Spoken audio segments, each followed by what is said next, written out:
All right. Thank you guys for joining us on the Sports Business Podcast. I'm your host, Pernell Beals, and we have a special guest, Miss Isha Rahman.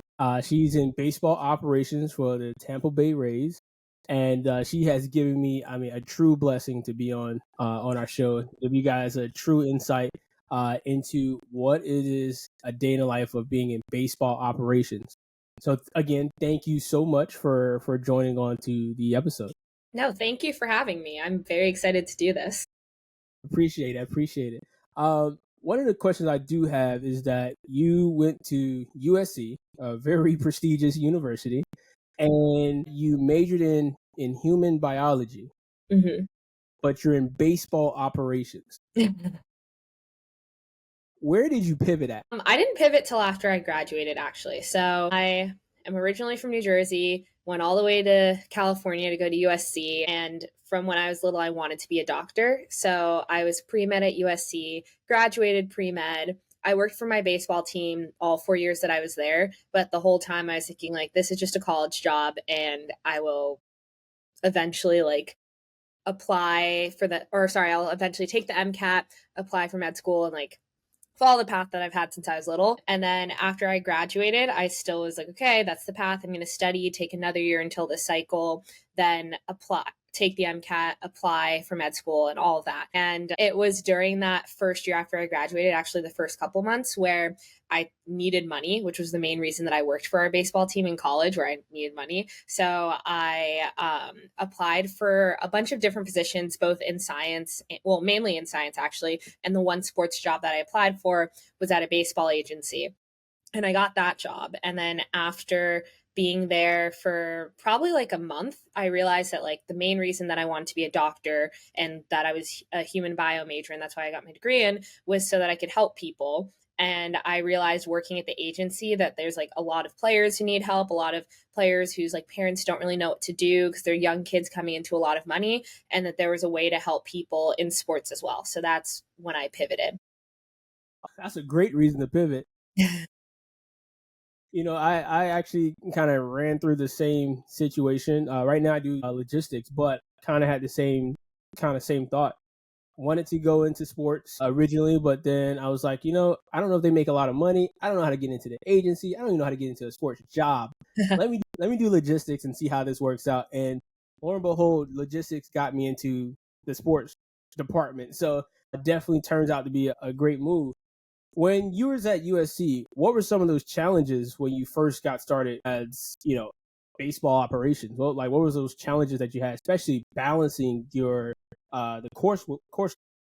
So the way that I got into, so the reason I even worked for the baseball team is that I applied for a bunch of jobs. I got three of them. It was like my first or second week of college.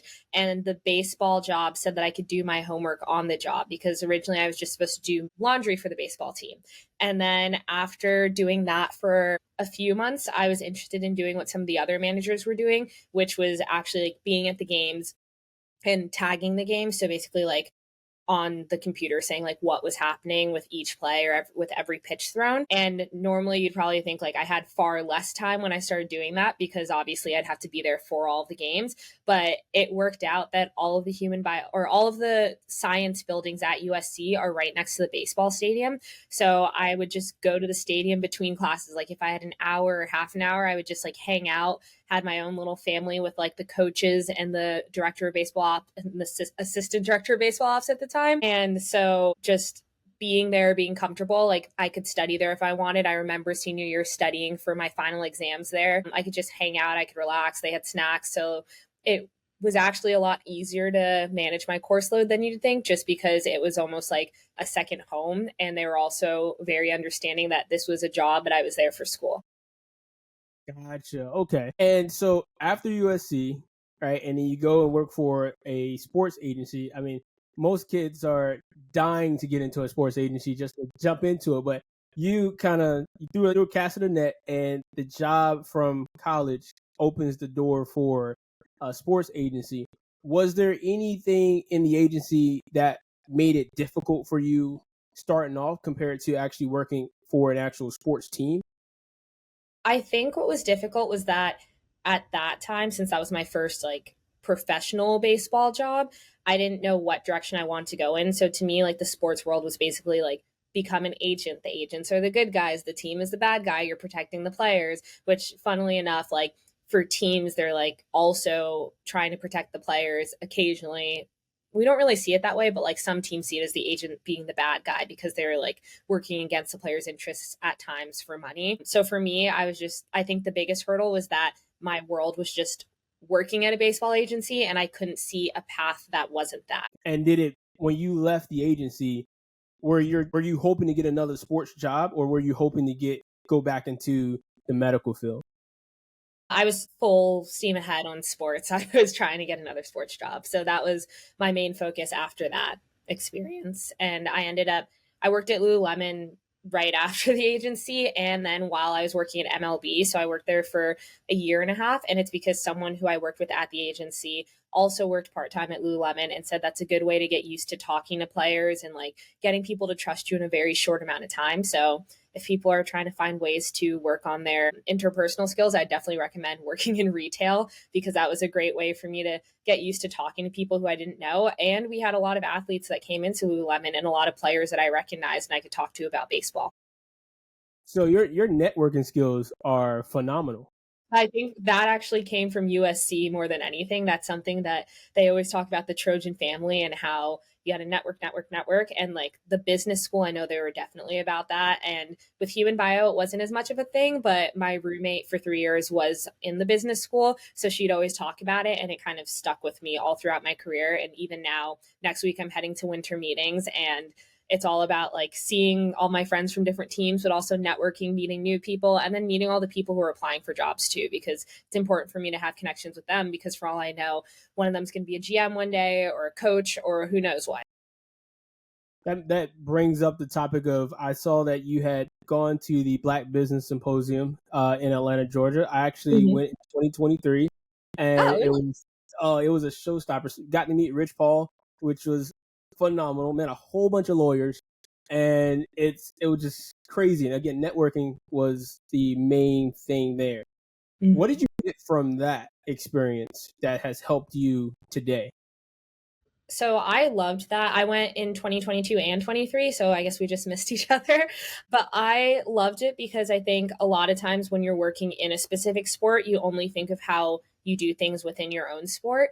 And like, I think there was a huge football presence, and that was a big thing for me where football, they have a lot more players, a lot more staff, just like they have fewer games. So they really had to make sure they do things perfectly and kind of seeing how they operate and how they do everything in their football operations departments, just talking to people who work for the Rams or the other teams that were there. Like that was a big thing for me where I was like, oh, there's certain things that we can take into baseball, or there's certain departments that we don't have in baseball ops that might be helpful for the players and stuff like that, where you can learn from other sports, whereas they can learn from baseball because we have to have 162 games, get to find a way to make it work every single day.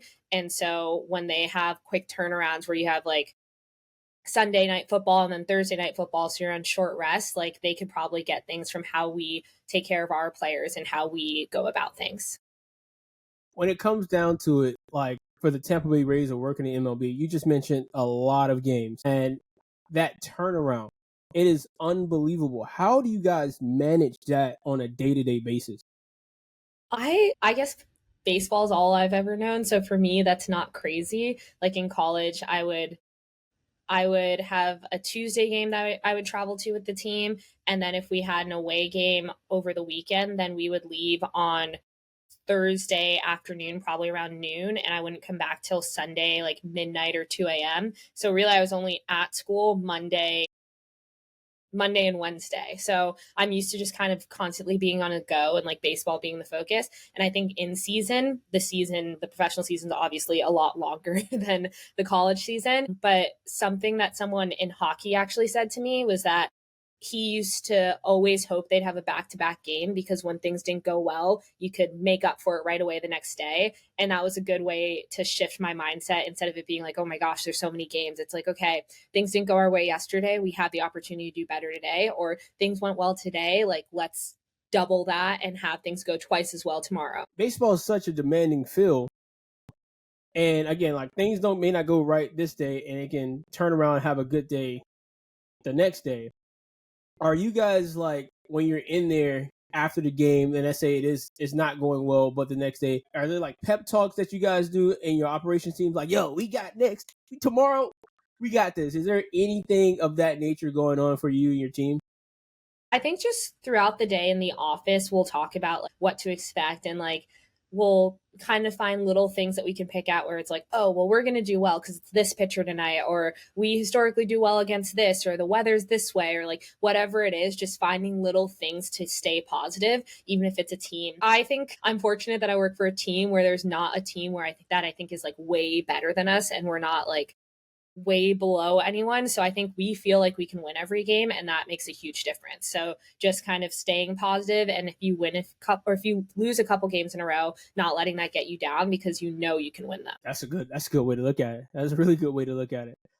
You're in a very much male dominated industry. How has that been for you coming into baseball? Is it a sport that is changing in the operation side of the business side of it that you've seen so far? It's definitely changing. Like when I worked at the agency, I believe I was one of three women that was there, and it was a small agency, but it was still weird to not have that many women around. And then our team, like the Rays, we have a ton of women in baseball operations and a ton more women in on the business side. So for me, seeing women isn't surprising. It is sometimes surprising when I have friends who are like, oh yeah, I'm the only woman, or there's only a couple of us. So baseball is changing, and like a lot of front offices are adding more women. I think one of the challenges is that if you're ever talking to players, or like if you ever have a certain thing that you want to like bring up, you don't have playing experience. Like I played softball growing up. It's like I played softball. I didn't play in college. I traveled with the baseball team all of college, but like I was never the one playing or going through the minor leagues or getting sent up and down between AAA and the big leagues. Obviously, there's a lot of males who work in the office who also haven't had that experience, but it's kind of just like an extra step. Like you have to bridge that gap and be like, hey, obviously I didn't play, I didn't play, but, and like kind of give them a reason to trust you. And I think the bigger thing in terms of the sport evolving is that there's still very few people of color in the front office. Our front office has very few people of color. I think that's just common around the sport. And it's something that you see reflected on the field as well. And I know baseball is actively trying to fix that, but we need more people of color in the office because it's kind of stinks when you're the only one and you have to like represent everyone who looks like you. I completely agree. Clearly, for what I do now, that is also the thing that comes up. It's maybe not said in the office, but definitely you look around, and whenever you see someone of color that comes around, you kind of like, hey, man, hey, what is your name? Yeah. Hey, how are you doing? And it's comforting to see somebody else on your side trying to help you out and try to help you win. For the growth of baseball, what do you think needs to happen in operations in terms of like, I guess you say like recruiting wise, when you're recruiting or looking for potential applicants? How was that process for you when you first came in? Was there anything that you could take away that could help somebody else and when they make their opportunities known? Like in terms of when I was going through the interview process or when I was interviewing people to bring in? Both, actually. Okay. So when I was going through the interview process, I think this is so cliche and it's for any job, but like know your resume back to front, know your entire resume, just because you get the most random questions and you have to know, like, I put my favorite activity is traveling and they want to know stuff about you outside of just what your sports experience is. If you say your favorite activity is traveling, be prepared to say where you've traveled to. Don't say, oh, I don't really travel, I just think it's cool. Like be able to talk about everything on your resume. Another thing, I think a lot of people are discouraged because they think now baseball's moving towards analytics and you have to have like SQL and R skills coming in. And unless you're applying for an analyst role, you don't have to have those skills. If a team really likes you, they will teach you those skills. My big thing is having people be more well-rounded. Like I want people who don't only have sports on their resume. Some people who are in clubs that are unrelated to sports. I want people who have majors that aren't all the exact same sports major. Like I think it's cool if someone said minored. I think I met someone who minored in like Japanese or something. And that was really cool and is very useful in baseball, actually. So just someone who can set themselves apart, whether it be by what they major in, the clubs that they're part of, or just the activities that they do outside of sports. And then I guess that kind of answered both questions because I was a human bio major, and that's not as common as you'd think when you're trying to go into general baseball ops.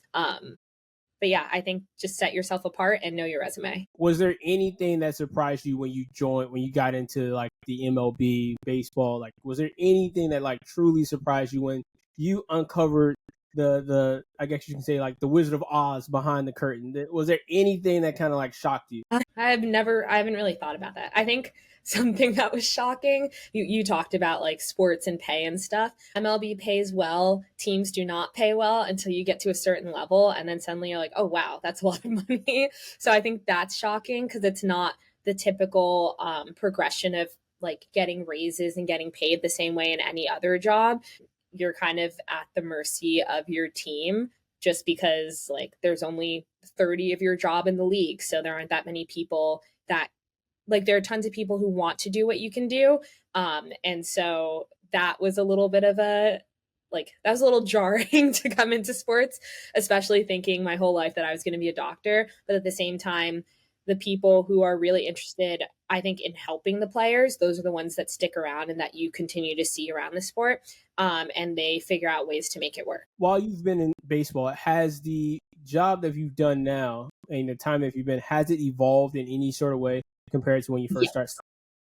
Yes. So my actual job has changed from when I got to the Rays to now. So I started out on the minor league side, working directly with our minor league players and helping them have experiences outside of baseball, as well as helping our Latin players with just everyday things and life skills. But I always wanted to be more in general baseball operations. So kind of the product that you put on the major league field, which is what baseball operations as a whole is. It's the product that you're putting on the field, whereas the business side is everything else that's behind that. And so my job shifted from being about building relationships and like connecting with people to more critical thinking and trying to figure out the puzzle of baseball. And I think something that's nice coming from a player development background is that I still use my personal skills. Like there's players that I knew from when I worked in PD that I have really good relationships with. So I see them during spring training. We'll talk for a long time. They'll sit and watch a game with me, catch me up on what's been happening with their life. And I think players are more inclined to do what the front office says if they have good relationships with the people that work in it. You know, I didn't think of that aspect of how the separation between the business side plus the on the field side is,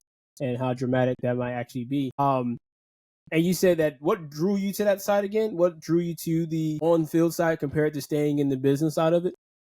So I think it was just where I was playing. Like when I worked for USC, I was always doing stuff with the players. Obviously, like I was mainly laundry and equipment, but I would travel with them still, and I would tag games. And it was kind of more thinking of what was happening on the field. When I went to the agency, it was still focused on what was happening on the field. And then I worked at the Arizona Fall League, which I was very much like with the coaches and players every single day. Like I felt very engulfed in it. And I just knew that that was the area that I wanted to be in. And I think a more common path, like we talked about women being in sports in general. And I think like a lot of times the women who I see that are super successful are in like marketing or communications. And it's like I almost started to gravitate towards that because I'm like, I want to see people who look like me doing well up in these high up places, but also at the same time, I want to be that person for somebody else so that someone feels like they have a lot of options when they're looking to get into sports. So what is your ultimate end goal in your profession? Like what is the ultimate like final stop? I want to be here. I think this is pretty nebulous, but I want to be a decision maker. So trying to figure out what happens to the roster, what happens on the field, being able to give my opinion based on the experience that I've built over the last 4 years with the Rays, the last 10 years working in baseball or in, I guess, yeah, baseball overall. I just want to be able to say like, oh, I've seen this person play when I was in college, and I think that we should expect this, or they've evolved this way, or this player, we didn't want them for XYZ reason, but I've noticed they've made a shift and we should acquire them. So just kind of helping contribute to that decision-making process. So like a GM or a scout. Not a scout. I did go to scout school, but not a scout. That was more so I'd have an understanding of how to evaluate players so that when they came into our system, I'd know why we brought them in. And not really a GM. I don't really know. It's because now baseball's changed a lot where the GM isn't always the number one decision maker. Sometimes it's the president of baseball ops. It all varies. The farm director is the number one when it comes to minor leagues, but some teams split up the responsibilities. So that's why I kind of kept it a little vague, just a big decision maker. Scout school. Yeah. Okay, that I've heard of it, but like I thought it was more so like, okay, you do something while you're in, whatever team that you're in, they have like a little, I guess you can say like a school, a bootstrap school that they send you to just to do it. But I didn't think it was that big. What? It's kind of hard to ask this question, I guess. What did you learn about when you were in scout school? Like what were like I don't even know how you scout baseball. Like, are you good at hitting the bat? Like, are you looking at the data of it? Are you just looking at the play? Like, I am completely lost on how do you figure out who's a great player and who's not a great player or potential. So part of what you learn in scout school is that you're going to hit on some good players, but you're going to miss on some amazing players. So all of our instructors were like really well-known scouts that have worked for all different organizations. And some of them have been with multiple different teams. And they have these stories of like, oh yeah, I didn't think Mike Trout was good. I didn't think Nolan Arenado was good. And then they were proven wrong. So everyone's looking for different things. And some people are really good at evaluating catchers, for example, which catchers are very hard to evaluate. Some people are very good with pitchers. Some people are very good at hitting. Like, it's all about breaking it down and seeing like I think the main thing on both sides on hitting and on pitching is like repeatability, like power, and then in pitching poise is a big thing where it's like you can have all the raw talent, you can have all the skills, but like if you get rattled by someone hitting a home run off you and you can't bounce back and continue to perform, then like that's a negative and that's something that you have to work on, but something that also comes very naturally to some of our players. Man, okay, that is deep. That is. I am not a scout. They know so much more about this than me. I just I think part of it is also that I do talk to our scouts a lot. Like I'll do projects with them and it's helpful to understand where they're coming from and why they see the game the way that they do. Because I think in order to be more effective at my job, I have to understand how other people do their jobs. In order to do your job, do you have a true passion for baseball now that you've been in it for so long? Yeah, I definitely do. And I think part of it, like, it's easier to have a passion for it when you're with a team than when you're in like the league office. Like, working in the league office was really cool, but you're not as connected to specific players. Whereas I have a group of like hundreds of players, which seems like a lot, but like all the minor league players, I see them when I go on trips. I meet new ones that we trade for, and like I'm rooting for them and I want them to do well. They tell me about the kids that they're having. They tell me about the house they just bought, mom who happened to grow up like very close to where I grew up, like all of those things. And I'm like, wow, like I really want them to do well. And I'm like passionate about making sure like they're doing well on the field, but also just as people that they're happy and things are going well. Is working for the majors compared to working in the minors big difference, or is it just the same?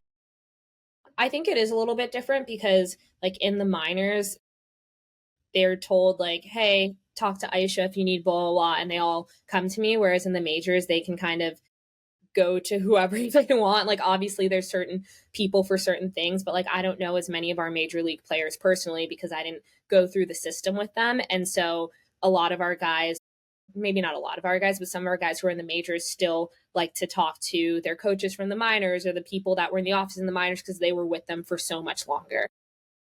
When you came from USC and traveled and got to where you are today, was it a big difference from being at USC and coming to the majors and being in Tampa compared to being out there in California?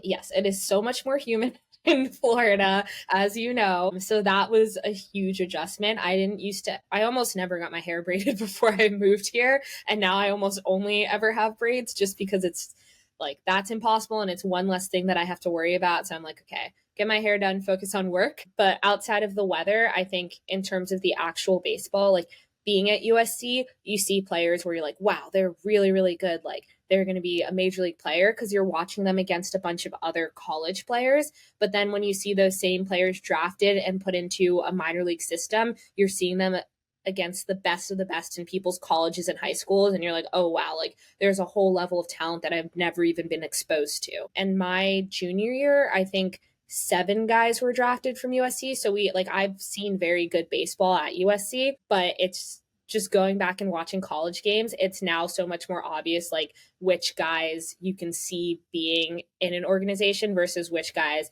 might not play after college. In your career currently right now, what were some of the achievements that you've seen so far, thus far in your career, since obviously you have a long way to go to get maybe to the final destination, but what were some of those achievements that you've obtained so far? Like my personal achievements? Yeah. I'd say my first big one, actually, I'll start with like a smaller one. So when I was working at the baseball agency, our lawyer needed help with an ARB case, like an arbitration case. And basically, contract arbitration is once a player has reached a certain amount of major league service, rather than getting the major league minimum, they are able to, like, their agent can negotiate a salary. And if they can't come to an agreement with the team, then you go into an arbitration case or you go to a hearing. And so our lawyer needed help with like double checking everything in the case that he'd put together. And so I was one of the people who got to help with that. And I had just been there for like probably 6 months. So to me, it was a huge deal. And that experience actually helped me because now I help out with arbitration on the other side of things, on the team side. But that's experience that most people don't get when they're 22 years old. So that was really cool to me. When I worked at MLB, I was chosen to be the backup replay person for the All-Star game. And that was super cool, especially because that year was the first year there actually was an all-star game replay. So I was like in the room. It was me and the main person doing it. And I was in the room like playing it. And obviously the main person is the one who got to actually like call it out. But it was still very cool to just be there and be like, oh, wow, this is like a game that so many people are watching. Not necessarily a game that matters, but still a game that a lot of people are watching. So that was really cool. Being selected to be a stadium operations supervisor at the Arizona Fall League. So that same year that I did replay, I left, I think, about a month after the All-Star game and went to Arizona Fall League. And there's only 6 of those positions. And I think that's what helped me realize I wanted to work for a team, but also just it was very cool to be part of the Fall League, to interact with all these people from MLB, to have 5 different organizations assigned to me and like interacting with those orgs, and just like being with some organizations like top prospects. And like that was really cool. And that's not something that they trust just anyone to do. I don't know. I guess I'm trying to think if there's anything at the Rays that I've done. I'm part of this thing called MLB University, which actually isn't through the Rays, it's through MLB and the Buck O'Neill, like the Scouting and Coaching Association. They sent me as one of their representatives, and it's basically mid-level MLB employees that they believe like have a future in baseball, and they teach them everything you need to know about baseball. So when you become a GM, or if you become a GM, you're like more well-rounded and you can be in a leadership role because you have exposure to everything. So that's something that I just started actually this week, and it'll go on for a year and a half. So that one's probably my most recent and like a very big achievement. That is awesome. That is awesome. Thank you. What your work ethic is obviously astounding, and it's truly amazing. What would you tell a person who's looking to go into this field? Like, what would be some nuggets you would give them to, I guess you can say, they can take with them when they first get started? There's a few different things. One thing I would say is that this is not 9 to 5, Monday to Friday. You're working all the time. And I think I'm just used to that from college, where I was just like constantly at the field between classes on the weekends. Like that was my life. So just know that that's what you're signing up for. You don't get to say, oh, like it's a holiday, I'm not going to respond to this, or I'm going to do something with my friends on 4th of July. Like 4th of July is a huge baseball holiday, so you will be working. Like that's almost a 100% guarantee. So just know like baseball is all hours. During my second year, I was helping book flights for players that were being sent like to different minor league levels. And so sometimes you get a call after a game ends, which could be like midnight or 1. It's like, hey, you need to book this player on this flight, and you have like very sensitive information because people don't know that player is going up to that level yet. And so just always being available is a huge thing, and knowing that work-life balance, like is not really a thing, and people always say it is, and then I think more recently in baseball people started to admit like no, it's not actually a thing. But the people who are more tied to like the major league team, for example, they get a little bit more time off in the off season, so it's a trade-off. Whereas like if you're a little bit more office based, then it might be a little bit more not 9 to 5, but like a little bit more regular working hours. The other thing I would say is if you're going into this field, negotiate your salary. Like, don't come in and just take whatever because you're happy, because whatever your first salary is, that's going to determine how much you're paid throughout all of your time working in sports. And that's the same for any job. Like, definitely negotiate. And even if you don't get what you want, which don't ask for anything egregious, but like, don't take the first offer because there probably is a little bit of wiggle room. And if they're not, they at least know, like, okay, this person knows their worth and that's why they're trying to fight to get more. Just because, like, I think in any industry, like sports is just like everywhere else, they'll try to pay you less because you are in a field that's in high demand. But at the same time, they chose you for a reason. And if they really want you, they'll try to find a way to work with you, whether it's like a housing stipend, which I've had a friend who got a housing stipend in Boston, which is huge because it's so expensive over there, or if it's like meal money or travel or even just like a couple $1,000s extra, just like try to advocate for yourself and don't say like, oh wow, like I'm just fortunate for this opportunity, because even though you are,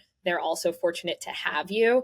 So just believe in yourself and try to get a little bit more money.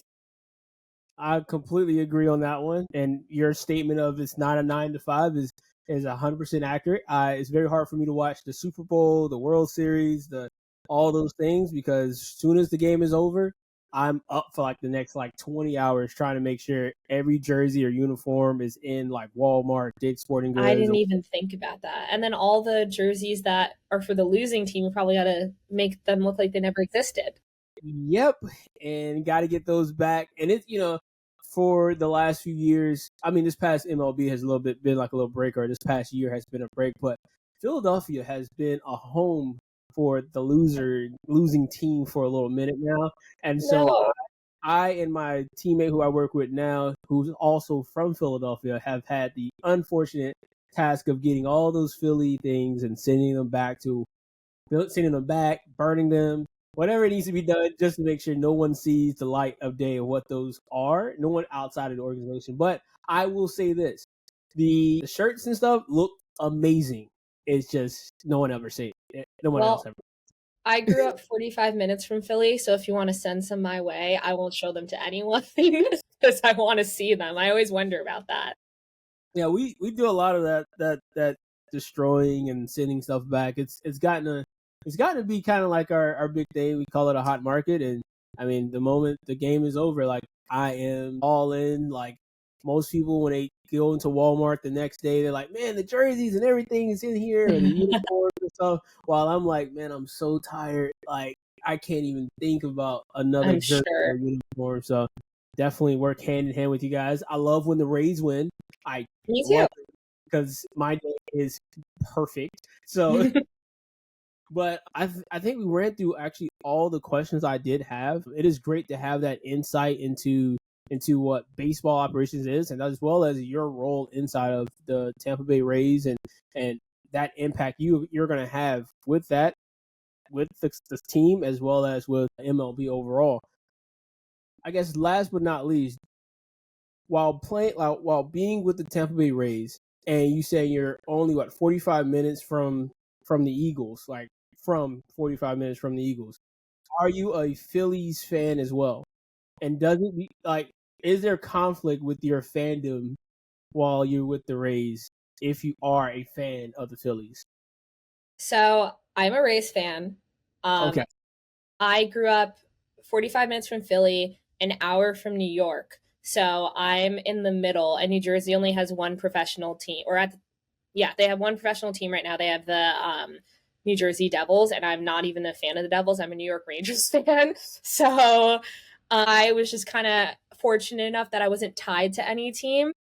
And I think also in the same way, like if my career takes me elsewhere, I could go back and I won't be like, wow, I'm working for the rival team, like this, that, just because I think a lot of people don't want to work for their hometown team because like it can be very scary. Like, what if you have to move again? All of that. For me, I'm like, I'll go anywhere. Like, just let me know where I can provide the most value or where I can achieve my goals, and that's where I'll go. And right now, that's in Tampa. So yeah, I'm a Rays fan.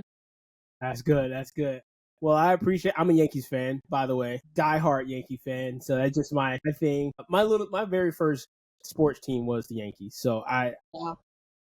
my little league team, we were the Yankees. Didn't know who the heck the Yankees was at the time, and then my dad was like, "They're a really good team." I was like, "All right, I'll stick with them." And he was like, "You don't want to choose a different team?" I was like, "No, you said they're good. I'm gonna stick with them. We're good." So, again, thank you so much for joining me on this episode. I will have this edited and broken down, and in the next couple weeks, you should see it posted. I'll send you the mini clips of it. I'll send you also like the full episode before it comes out, and so you can check it out. And if there's anything I need to change, just let me know, and I'll make the changes immediately. And again, it was great to meet you and great to speak with you, and also to see another alum of the Black Sports Business Symposium here as well. Mm-hmm. It was great meeting you too. I have a question. What's the best interview that you've done in your opinion? Or who, I guess? So I had a friend who came on, and he is a former player for the Florida State Seminoles. His name is Ray Comer, and when I had a conversation with him, I asked him about like what made him change because he grew up a Florida Gator fan, and somehow he ended up on the Florida State Seminoles team, and they had won a championship, the whole 9 yards during that run. He was probably my best interview because I had seen him grow up from as a kid, and we were young, to seeing what he does now, where he makes all custom suits for like people around like the country, and so like that was just more so a it's like for me, I'm like in an awe moment of like, man, you are doing so great, and I want you to take it from there. Like, even if you're bigger than Men's Warehouse or whatnot, like he's making my suit for my wedding, so that's also like just a great feeling. So I would say that's probably my favorite interviews thus far. But I hope to continue to interview as many people as possible that's in the business of sports. I can't compete with that because I was going to be like, what do I have to do to become the best interview? But you didn't grow up seeing me work through sports, so I guess I can't. Oh, well, look, this is a close second. This will be a close second. I'm very Yeah. appreciative. Very appreciative. Yeah. Are you engaged or is this like he's future has already signed on to do your wedding? I'm actually engaged, and he's already started the makings of. He's asked for like special things I need to add to the suit or whatnot. It's kind of weird, like, man, you're making like, usually I would have went to Men's Warehouse or Joseph Mhm. but to turn around and call a friend like, hey, can you do this for me? He's like, no problem. Like that right there is just awesome. Yeah. And also congrats. I'm huge wedding person. I went to too many this year, so that's like overwhelming. I'm glad I'm done with them for now, but I'm always excited because I'm like, oh my gosh, I want to know the whole story. But obviously, that is not the topic of this podcast. Thank you so much about that, for congratulating me on that. I've actually just came back from a wedding like 2 weeks ago. Went to Jamaica for another Ooh. friend, and his wedding, and that was an experience of its own. So definitely makes me anxious to kind of get it going, get to that point. So I do wish to go to more weddings. I'm like, that is something like I'm banking on. A few of my friends right now, they're all engaged in some form or way, and I'm Mhm. like, yo, when's the wedding date so we can, since this is the only way like my squad could kind of get together without like having a headache. Like, yeah, whoever's getting married, that's our squad trip. Let's take it. So That's fair. That's kind of what it's been for me too. So it's like exciting, but I am the only friend I have that lives in Florida. So I've like my high school and college friends. So I flew to New York, flew to Palm Springs, flew to San Diego. Like I keep going very far away. So that's why I'm just saying it's overwhelming when you're paying for all those flights. I do have a question for you. Mm-hmm. I just came back from also New York this month as well, and it is obviously breathtaking, especially being from Florida and going up there, and it's incredible. Mm-hmm. How is that, growing up in New York or growing up in New Jersey and then going to Southern California? Like, I know that's like a dramatic change. Yeah. It's so it was kind of nice because I love all the seasons. Like fall's my favorite season. That's not really a thing here. That's kind of thing over there, but definitely a thing in New Jersey. And I liked it because when I would come back home for like winter break, for example, there'd be snow on the ground and I get snow, but I only had to deal with it for 2 weeks. Whereas when I lived there, I'd be like driving to the mall and there's mounds of snow, so I can't park and I just get really frustrated. I have to help shovel the driveway, like all that stuff, all the inconveniences of the winter weather did not exist when I got to college because I would just pop in for a little bit and then leave again. So that was nice. I think I'm trying to think what else. I just loved California. Like that's a great place. You can have a little bit of everything. Like my sister actually moved to California like 3 months before I moved away. And she lives in Northern California. And for her, it's like a little bit colder, like a little bit more similar to the East Coast than Southern California is. But I also like the beach. So I liked being in Southern California. I don't know. All around, California is great. I want to retire in San Diego. So that's the goal. I've only been to California once, but I hope that San Diego's a lot better in terms of from what I've garnered. Again, it was only brief in California. It was really short lived. Went to Santa Barbara for a brief second. Santa Barbara's nice. I've been there once, but I liked it. Santa Barbara was nice. The resort I went to, like, it was really, the location was amazing. The hotel itself or the resort definitely could use a facelift. Got it. Well, that's not on Santa Barbara. That's just on the hotel. The food was great. The food was phenomenal. Food was absolutely incredible. And that was the first time I ever seen like a mountain or even anything. Like if you look out in the ocean, in the Atlantic Ocean, you don't see anything. It's just water. But there, like they had like another mountain or island or something out there. And I was like, that was a big thing I noticed when I moved to California. Is like you get mountains and ocean. And I thought it was the coolest thing. And all my friends from California are like, that's normal. Oh my gosh, that is like astounding to me. Not only that, for you guys, like I've only seen flurries of snow in my lifetime, and every time I've gone up north to even like see it, it's usually like the one time period, the 1 week where it is perfect weather, and so I don't get a chance to actually see snow or see anything else dramatic. So right now, like that's kind of like my ultimate goal is to spend one Christmas in snow and like make it happen. Like that is my life goal, personal life goal. It's just to see snow. I want to make a snow angel. You should go to Minnesota. I feel like you're not going to miss the snow if you go up that way. I don't think they want to see the snow. But other than that, do you have any other questions for me? And yeah, I'm out of questions for you, but do you have any other questions for me? Okay. Well, thank you so much, and I appreciate you for taking the time out to hop on our podcast. And I will get this done and out in the next few weeks.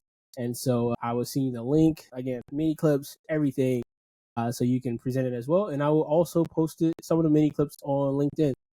Awesome. Well, thank you for having me. I feel like I haven't done an interview in a while, so I hope it was good. But yeah, let me know if you need anything else from me. If you have questions or just want to reach out and keep in touch, like let me know. Okay. Thank you so much. And yeah, I hope to keep in touch moving forward since we're both in the same industry and in the same city. Yeah. So, thank you. And thank you. Have a good rest of your day. You too. Thanks. Bye. Bye.